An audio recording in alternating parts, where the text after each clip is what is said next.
we're going to look into negative and fractional indices.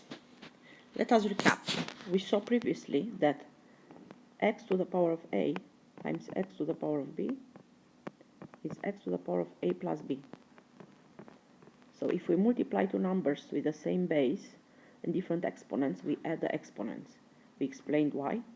X to the power of a divided by x to the power of b is x to the power of a minus b.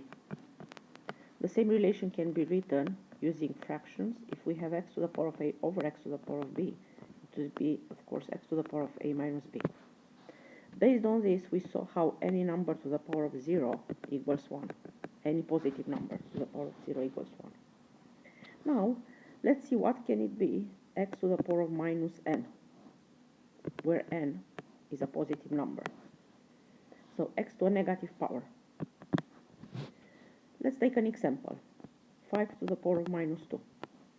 We can write 5 to the power of minus 2 times as 5 to the power of minus 2 times 1 over 1. And we can multiply both numerator and denominator of the fraction by 5 to the power of 2. Because I want to make on the top something that I know. So I always base new knowledge on the previous one. What do I see on the numerator, on the denominator? If I apply rule number 1, then this is 5 to the power of minus 2 plus 2 over 5 squared, which is 5 to the power of 0 over 5 squared. We saw that 5 to the power of 0 is 1, so 5 to the power of minus 2 is the same as 1 over 5 squared. This is how the rule comes out. We understand the rule, now we need to practice and learn it by heart to become automatically. So, if we have a number to a negative power, it's the same as 1 over x to the power of n. Meaning that this minus changes into 1 over. Let us see now what happens if I have a number to a fractional index. First we start with 1 over n. So let's take, for example, 3 to the power of 1 over 2. I want to see what can it be.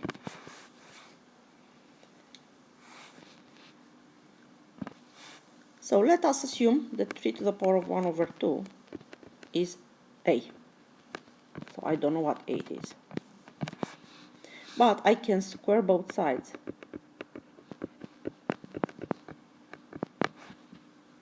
And here I apply a rule that I previously learned, which is x to the power of a to the power of b, so a power to another power is x to the power of ab. So we have 3 to the power of 1 over 2 times 2 equals a squared. So a squared equals 3. Therefore, a is square root of 3. So 3 to the power of 1 over 2 must be the same as square root of 3.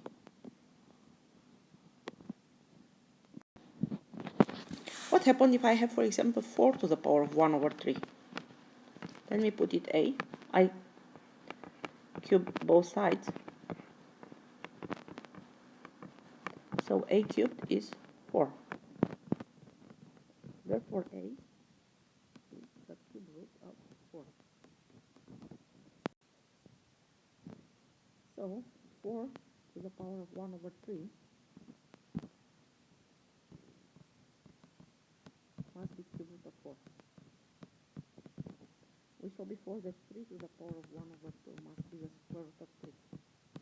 Actually, the square root of 3 means having a 2 here, but the convention is because the square root is the most often used, we don't put the 2 from the square root. A pattern emerges, and you can prove that any number x to the power of 1 over n is the nth root of x. So here is the neat formula. As an example, suppose we have 125 to the power of 1 over 3. It's going to be the cube root of 125, which we know is 5. What is 81 to the power of 1 over 4? It is the 4th root of 81.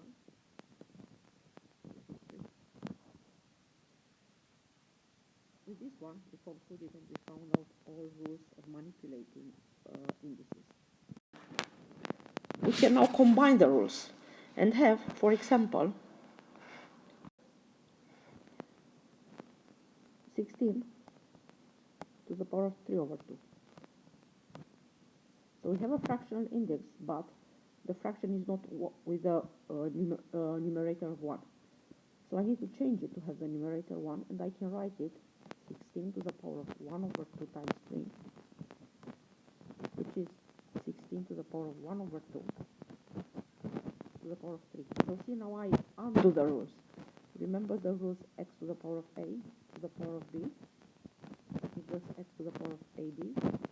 Here I have x to the power of ab, and I write it as x to the power of a to the power of b. Continuing, this one is going to be square root of 16 cubed, so it's 4 cubed, 64. Of course, one other way to approach this, method 2, is write 16 cubed to the power of 1 over 2. So it's square root of 16 cubed, and write and find out first 16 cubed, but the operation required is more difficult. We can now have a combination of 3 rules before we solve combination of 2 rules. We can have 8 to the power of minus 2 over 3. So we have both a negative index and a fractional index. First, I recommend getting rid of the negative index. So remember, this minus changes into 1 over. So we have 1 over 8 to the power of 2 over 3, which is 1 over. And now I deal with the denominator, which is x8 to the power of 1 over 3 squared. So it's 1 over cube root of 8 squared, which is 1 over 2 squared, which is the same as 1 over 4. You can of course check by typing into your calculator 8 to the power of minus 2 over 3, and check this is going to give you 1 over 4.